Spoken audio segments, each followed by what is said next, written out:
मैं नरेंद्र सिंह टुटेजा, सक्रिय सदस्य सरगुजा औषधि विक्रेता संघ।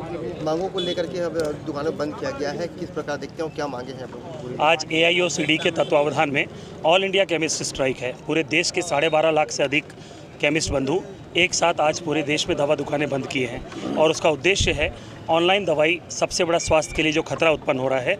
आदमी सब कुछ ऑनलाइन ले ले लेकिन सेहत के साथ समझौता नहीं कर सकता। क्या आ रहा है, किस गुणवत्ता का आ रहा है, ये चीज़ें किसी की जानकारी में नहीं है और इससे नाम सभी का खराब होता है। आपके पड़ोस का दुकानदार कभी भी आपको गलत चीज़ नहीं दे सकता, आपके बाजू का केमिस्ट कभी आपके साथ गलत दवाई नहीं बेच सकता। उसकी जिम्मेदारी है, उसके साथ नैतिकता जुड़ी हुई है, वो जीवन भर का पड़ोसी है, वो कभी भी गलत करने से डरेगा। लेकिन जो ऑनलाइन आ रहा है उसका क्या सोर्स है, कहाँ से आती है, कौन ले रहा है, किसको दिया जा रहा है, इसका कोई मानक, कोई प्रमाणित आज तक कोई नहीं मिला।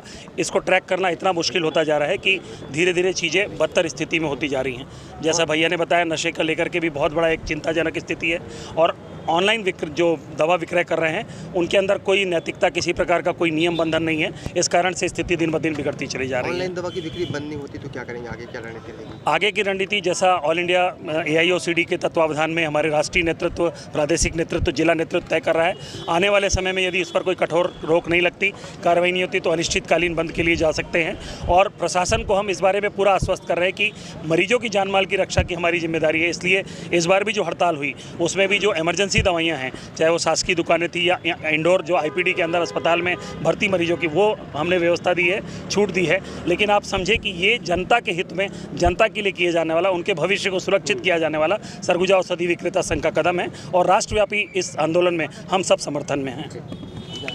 आप अपना परिचय बताएं। प्रकाश श्रीवास्तव, कोषाध्यक्ष सरगुजा औषधि विक्रेता संघ। ऑनलाइन के विरोध में आप लोग पूरा रैली निकाले, क्या मुख्य मांगे हैं? हमारी जो मुख्य मांगे वो ये है कि कोविड टाइम पे भारत सरकार के द्वारा 2 प्रावधान लाए गए थे जिसमें डोर स्टेप डिलीवरी करना था। चूँकि उस समय ऐसी कंडीशन थी कि लोग बाहर घर से नहीं निकल पा रहे थे। हमारा मुख्य मांग है कि उस प्रावधान को अब समाप्त किया जाए।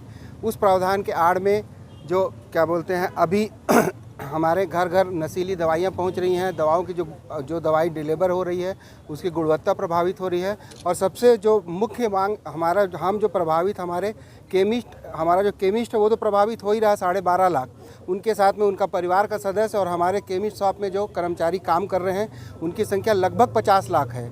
ये लोग सीधा प्रभावित हो रहे हैं। तो हमारा मुख्य मांग है कि अब उस प्रावधान को समाप्त किया जाए और हमारा जो ऑफलाइन मेडिकल स्टोर है उसमें जो कर्मचारी हैं, उसमें जो फार्मासिस्ट हैं, उसमें जो ओनर हैं, उसमें जो काम कर रहे हैं उनके परिवार को अब उनके रोजगार में वो सहायक हो और वो अपना व्यापार अच्छे से कर सकें।